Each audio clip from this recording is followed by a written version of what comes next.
3일째 되는 날 하나님께서는 우리를 이 성전으로 또 온라인으로 또 주님을 예배케 하여 주신 줄 믿습니다. 오늘은 특별히 무슨 날인가요? 우리 기도하신 권사님께서도 말씀하셨듯이 대통령 선거 날입니다. 20대 이제 대통령을 이제 뽑는 날인데요. 다들 선거 잘 하셨습니까? 아이고, 원하는 후보가 있으셨습니까? 수고하셨습니다.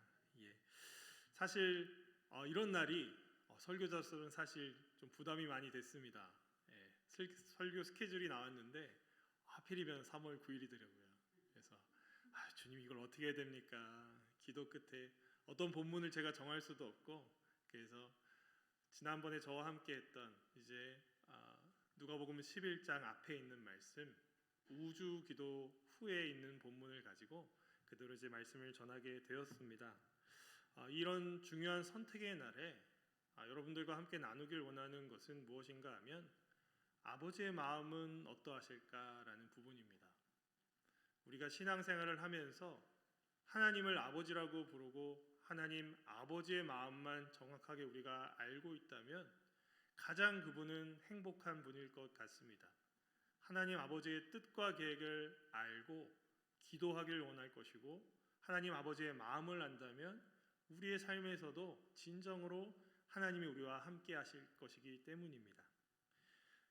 그래서 오늘 말씀을 통해서요, 진정으로 기도하는 방법을 이제 우주 기도를 통해서 배웠다면, 이제는 기도하는 자세와 태도에 대해서 오늘 하나님 아버지의 마음을 품을 수 있는 여러분 되기를 축복합니다.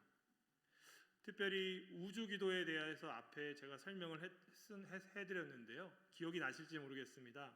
화면을 보시면 이렇게 우주가 보일 텐데요. 우주를 향해서 마음껏 기도하라는 의미가 아니라 우리 주님이 우리를 위해 가르쳐 주신 기도가 우주 기도였던 것입니다. 좀 생각이 나십니까?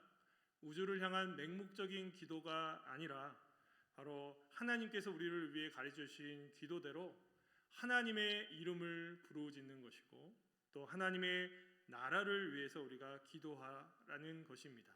무엇보다 이제 개인적인 기도가 아닌 우리를 향해서 기도를 하라는 것이었죠. 우리의 일용할 양식을 위해서 우리가 함께 기도하자는 것이었고요. 또 이 공동체의 일용할 양식뿐만 아니라 우리가 지은 죄에 대해서도 용서해달라고 함께 기도하자고 했습니다. 또한 시험에 들게 하지 말아달라는 기도를 하나님께서 예수님을 통해서 우주 기도로 가르쳐 주셨던 것입니다. 오늘 본문의 앞부분은 이제 예수님께서 비유로 설명하는 장면으로 시작을 하는데요.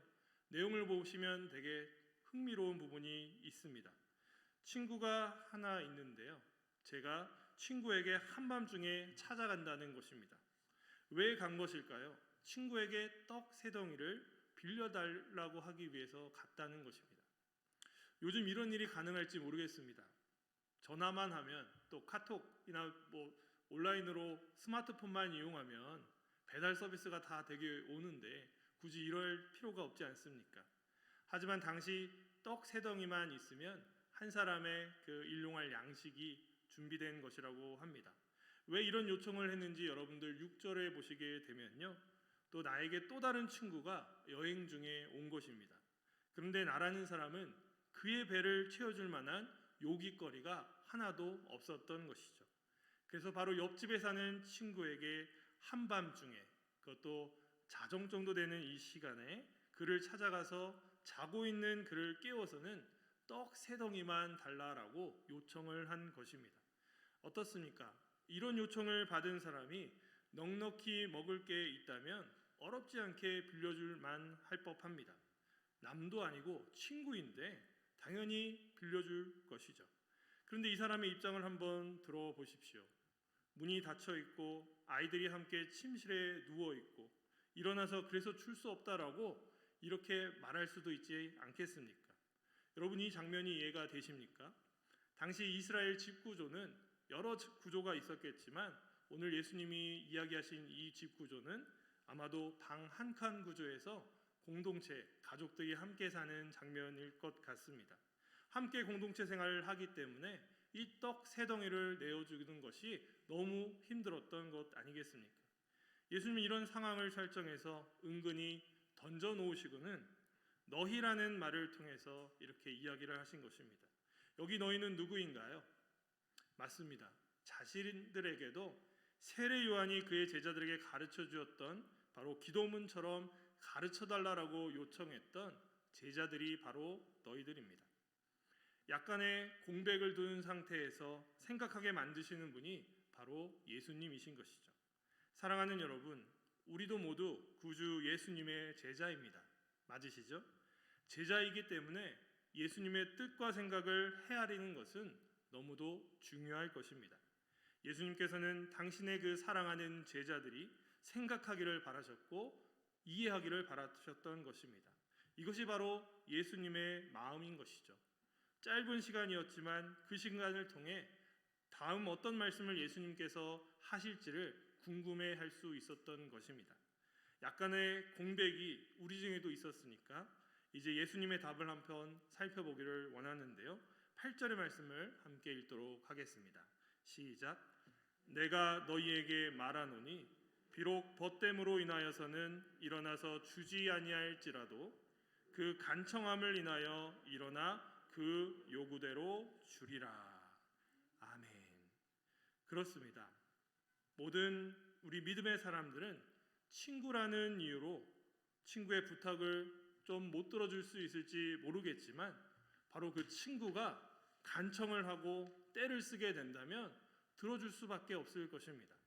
그러므로 우리 하나님도 이와 비슷하다는 말씀을 지금 우리에게 알려주고 계시는 것입니다. 우리 하나님은 떼를 쓰고 애를 쓰고 피토하는 심정으로 간절히 부탁하는 그 기도에 대해서 응답하셔 주신다는 말씀을 간접적으로 알려주고 계신 것입니다. 사랑하는 여러분, 여러분들은 어떤 소망을 품고 지금 살아가고 계십니까? 진실로 간절히 하나님께로 그 문제를 가지고 나아가고 계십니까? 저는 청년들에게도 지지난주 설교 시간에 기도 공동체라는 제목으로 에베소서 6장의 말씀을 함께 나눴는데요. 친구들에게, 우리 청년들에게 이렇게 물었습니다. 왜 기도 응답이 없다고 생각합니까? 라고 질문을 던졌습니다. 제가 보니까 기도하지 않기 때문이더라고요. 절박함과 애절함이 보이지 않습니다. 생명이 있는지 없는지도 모른 채 그 생명은 있지만 거의 죽은 자처럼 신앙생활을 하고 있는 그런 우리들의 모습이 보였던 것입니다. 이 시대에 부족함이 너무 없기 때문 아닐까요? 부족함 없이 부모님들이 잘 챙겨줬기 때문에 뭔가가 필요하면 하나님이 아니라 부모님을 찾았던 것 아닐까요? 그렇기 때문에 위에서 일하시는 하나님께로 나아가지 않은 그런 지체들의 모습을 보게 됩니다. 오늘 예수님은 이런 예화를 사용하시면서도 우주기도 다음으로 말씀하시고자 하는 바가 무엇이겠습니까? 간절함으로 주님께로 나아와서 그 갈급함과 어려움을 해결해 달라고 요청하는 것이 바로 기도자의 태도이자 자세라는 것입니다. 오늘 특별히 아주 특별한 날 아닙니까? 대통령 후보자들이 간절함과 절절함이 있어서 하나님을 찾았고 하나님을 부르짖었다면 어땠을까요? 제가 봤을 때는 잘 보이지 않더라고요. 우리 후보자들이 어떤 신앙을 가지고 있는지 모르겠지만 그 주변에 있는 사람들조차도 심지어 오늘 투표를 한 우리조차도 간절함을 가지고 절절함을 가지고 우리 대한민국과 조국교회를 위해서 기도하고 기도하는 마음으로 우리가 투표에 임했던가요? 그러지 않은 것 같습니다. 저도 그러지 않았기 때문에 여러분들도 어떨지 저는 모르겠지만 전반적으로 분위기가 이제 점점 더 그런 모습들이 보인 것 같습니다. 하지만 간절히 원하는 자에게 하나님께서는 분명히 응답하심을 믿으시고 우리의 삶에 소망하는 부분이 무엇인지 모르겠지만 다시금 사랑하는 것이 와가지고 절절하게 요청했을 때에 들어줄 수밖에 없었던 것처럼 지금 하나님은 우리의 간절한 기도를 소망하고 계심을 여러분 믿으시기 바랍니다. 우리의 기도의 자세와 태도가 이제 변할 필요가 있다는 것을 지금 이 예화를 통해서 우리에게 하나님께서 알려주고 있음을 믿으시기 바랍니다. 우리 다 함께 이제 9절과 10절의 말씀을 함께 읽어보도록 하겠습니다. 시작. 내가 또 너희에게 이르노니 구하라 그러면 너희에게 주실 것이요 찾으라 그러면 찾아낼 것이요 문을 두드리라 그러면 너희에게 열릴 것이니 구하는 이마다 받을 것이요 찾는 이는 찾아낼 것이요 두드리는 이에게는 열릴 것이니라. 아멘. 너무나도 잘 알고 있는 말씀입니다. 구하라, 찾으라, 두드리라. 구하면 구하는 이마다 받게 되고요. 찾는 이는 찾아낼 것이고 두드리는 이에게는 열릴 것이라라고 예수님이 말씀을 해주고 계십니다. 사랑하는 여러분, 그런데 우리가 무엇을 구하는지를 한번 생각해 보기를 원합니다. 진짜 구할 것을 하나님께 구하고 계십니까? 지난주 저는 직장 생활을 한 다음에 벌써 그만두고 신학 공부를 하고 이렇게 목사가 되었는데 이전 직장의 선후배들이 불러줘가지고 함께 귀한 만남의 시간을 가진 적이 있는데요. 퇴사한 지 8년이 지났는데도 기억해 주시고 불러주시고 또 귀한 그런 식사의 자리를 또 만들어 주신 것이 너무 감사하더라고요. 근데 그들과 함께 이야기를 나눈 것의 대부분은 회사 이야기였습니다. 8년이나 됐음에도 회사의 모든 내용들이 아직도 기억이 나더라고요. 그런데 계속 이야기하다 보니까 이분들이 이야기하는 것은 다른 것들이 아니라 이분들의 관심사는 계속 회사 내에서 살아남는 것, 높은 자리로 올라가는 것이었습니다. 부귀영화를 누리면서 남부럽지 않게 살고 싶은 마음을 그들의 대화 속에서 제가 좀 읽게 되더라고요. 이게 정말 전부일까? 이게 사회생활과 인생의 전부인간 말인가? 라는 그런 질문을 하게 되더라고요. 사랑하는 여러분, 세상 사람들이 구하는 것은 다른 것이 아닙니다. 그렇죠? 부와 명예와 권세, 또 가족이 있다면 가족들의 건강 정도밖에 우리는 구하고 있는 것 같습니다. 돌아보면 우리 믿는 자들이 구하는 것도 이 범주에서 크게 벗어나지 못하는 것이죠. 인간이기 때문에 우리는 아파서는 안 될 것이고 사람이기 때문에 사람답게 살기 위해서 돈도 필요하고 명예도 필요하고 권세도 필요한 것 아니겠습니까? 게다가 성경을 보니까 구하라고 하니까요. 기도하면 구하는 것이고 이렇게 구하면 하나님이 응답하심을 알기 때문에 우리는 구할 수밖에 없는 것입니다. 여기까지는 틀린 게 전혀 아닌 것이죠. 그런데 구하고 찾고 두드리는 것이 진정 무엇이어야 하냐는 말입니다. 구한다는 말은요, 아랫사람이 윗사람에게 구한다는 것입니다. 하나님이 우리에게 아버지가 되시기 때문에 우리는 응당 무엇이든 구할 수가 있는 존재인 것이죠. 아니, 무조건 구해야 하는 것입니다. 구하지 않고서는 받지 않게 되기도 하기 때문에 우리는 무엇이든 하나님 아버지께 구할 수가 있습니다. 즉, 기도해야 한다는 말입니다.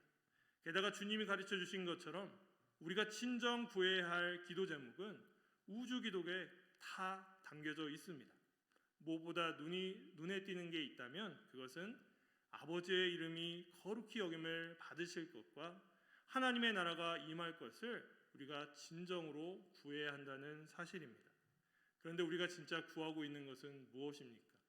세상 사람들이 바라고 있는 그것에만 혹시 집중하고 있지는 않냐는 말입니다. 또 찾아야 할 것은 무엇일까요? 당연합니다. 우리는 일용할 양식을 위해서 계속 구하고 찾아야 될 것입니다. 그것도 틀린 것은 아니겠지만 아버지 하나님께 적극적으로 우리는 더 찾아야 될 것이 분명히 있을 것인데요. 그것은 무엇일까요? 우리가 일용할 양식을 찾기 이전에 우리가 찾아야 될 분은 하나님이십니다. 우리가 진정으로 하나님을 찾고 있었던가요? 하나님을 찾지도 아니하고 하나님을 만나지도 않고 다른 무엇을 찾는다는 것이 말이나 되는 일입니까? 또한 우리가 찾아야 될 것은 세상의 소망이 아닌 줄로 믿습니다. 우리가 찾아야 할 것은 하나님 나라가 아니겠습니까? 예수님께서 계속해서 하시는 말씀이 무엇입니까? 하나님 나라를 말씀하시고 계시고 하나님 나라를 소망하라고 계속 말씀하지 않으셨습니까? 그러므로 하늘의 보물을 쌓기 위해 우리는 이 땅에서 열심히 준비해야 합니다. 우리가 찾아야 할 것은 이 땅의 것이 아니라, 이 땅의 것만이 아니라 바로 하늘의 것들을 향해서 우리가 찾아야 될 줄 믿습니다. 그렇기 때문에 우리는 살아계신 하나님을 찾아야 할 줄로 믿습니다. 또한 우리가 찾아야 될 것은 눈에 보이는 것이 아니라 믿음, 소망, 사랑 아니겠습니까? 그리스도를 믿는 믿음을 말씀을 통해서 찾아야 될 것이고, 그 믿음으로 하나님 나라를 소망할 뿐만 아니라 하나님이 직접적으로 보여주신 그 사랑을 우리도 보여달라라고 함께 하나님께 찾아야 되고 구해야 될 것입니다. 그렇다면 우리는 어떤 문을 두드려야 한다는 말일까요? 문이 닫혀 있다면 그 문이 열리도록 우리는 힘껏 두드려야 합니다. 간절함과 끈질김이 필요하다는 것을 지금 예수님께서는 강조하고 계시는 것 아니겠습니까? 지금 간절히 문을 두드려야 될 사람들은 누구이겠습니까? 바로 대선 후보자일 것입니다. 지금 이제 결과가 막 나오고 막 이럴 텐데요. 출구조사 중에 있을 것인데요. 진정으로 두려워야 될 사람은 사람이 아니라 하나님이실 건데, 이들이 그러한 마음을 가질 수 있도록 우리가 함께 기도했어야 되는데 기도했냐는 말입니다. 하나님이신 예수님은 이처럼 구하고 찾고 두드리면 응답하시겠다라고 우리에게 약속을 해 주셨습니다. 하나님께로 간절함과 소망함으로 나아오라고 이렇게 가르쳐 주신 것이죠. 이것이 바로 기도자에게 요구되는 자세와 태도가 되는 것입니다. 앞에서도 말씀드렸듯이 그런데 많은 이들에게는 간절함이라는 것이 없습니다. 소망도 별로 없어 보입니다. 자칫하면 세상에 살아가는 이 믿음 없는 자와 다를 바 없이 허망한 것을 구하고 찾고 두드리는 것처럼 보이고 있습니다. 적어도 오늘 이 수요 예배에 참여하는 수준 높으신 성도님들이라고 한다면 이제는 우리의 기도의 자세와 태도가 달라져야 되지 않겠습니까? 부디 하나님 아버지의 마음으로 헤아리기를 소원하는 여러분 되기를 축복합니다. 하나님 아버지의 마음을 이해해야 기도의 내용과 기도의 자세가 달라지지 않겠습니까?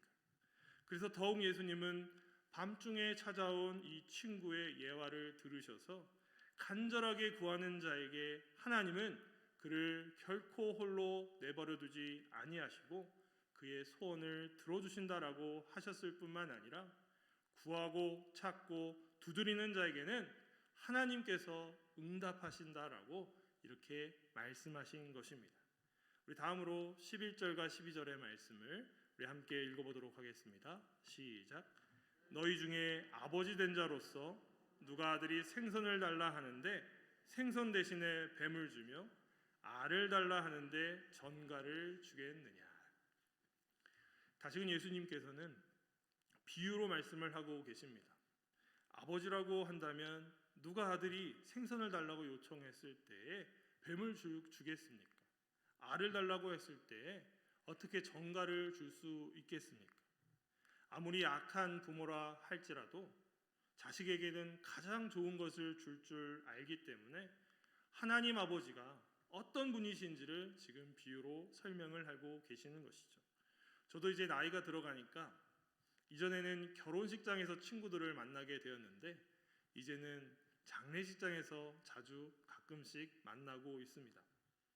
거기서 오랜만에 만난 친구들이 이야기하는 내용들을 보게 되면요, 그 이야기 중에 화두는 이제는 자식들, 아이들, 자녀들 키우는 거에 대해서 이제 이야기를 하더군요. 자신들은 잘못 배우고 대충 살았고 그렇게 했을지라도 자신의 자녀들은 좀 더 잘 키웠으면 하는 간절함이 제 친구들에게도 있어 보입니다.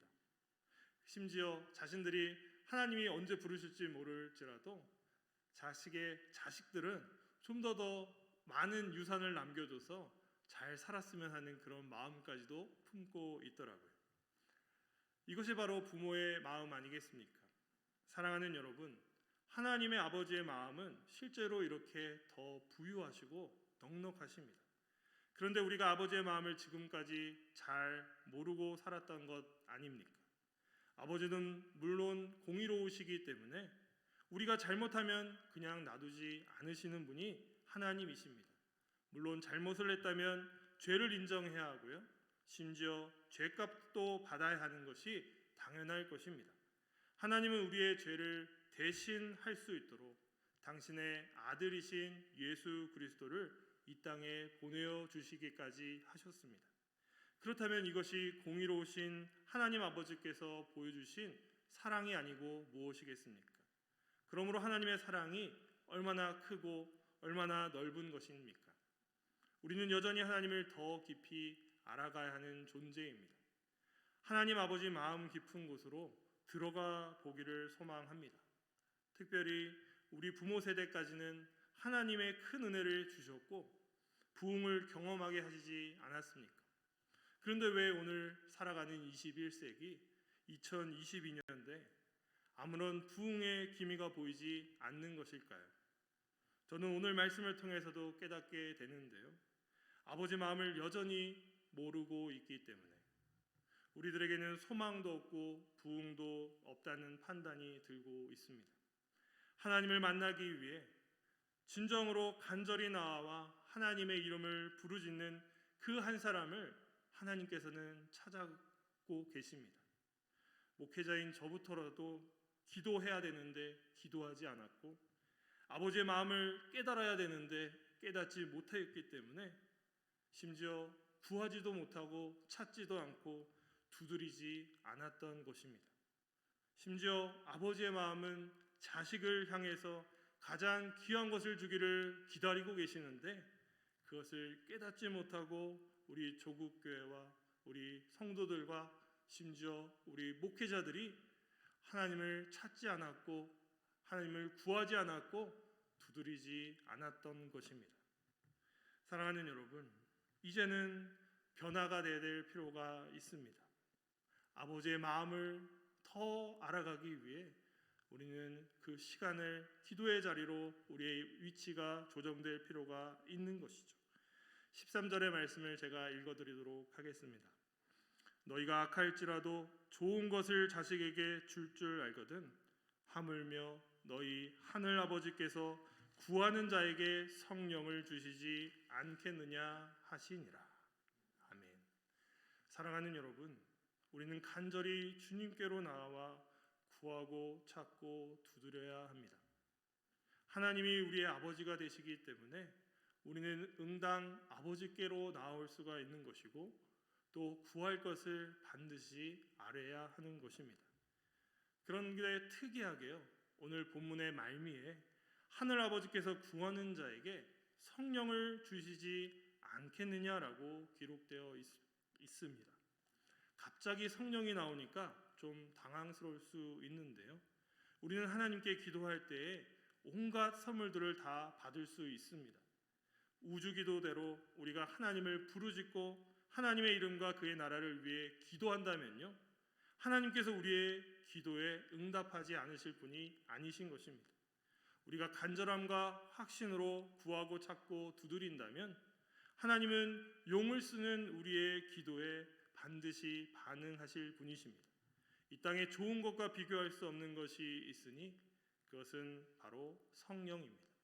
하나님께서는 기도하는 자에게 성령을 선물로 주시는 것이죠. 하나님은 우리를 기도하는 자로 세우셨고 우리에게 성령을 선물로 주신 줄 믿으십니까? 아멘. 성령의 선물을 받은 자는요, 진정으로 아버지의 마음을 이제 이해하게 됩니다. 아버지의 마음을 가진 성령의 사람은 이 귀한 선물을 받았기 때문에 그냥 있어서는 안 될 것입니다. 더더욱 구할 것을 하나님께 아뢰어야 할 줄로 믿습니다. 우리 자신뿐만 아니라 우리 교회와 우리 조국과 우리 조국 교회와 세계 열방을 위해 구하고 찾고 두드려야 하는 것입니다.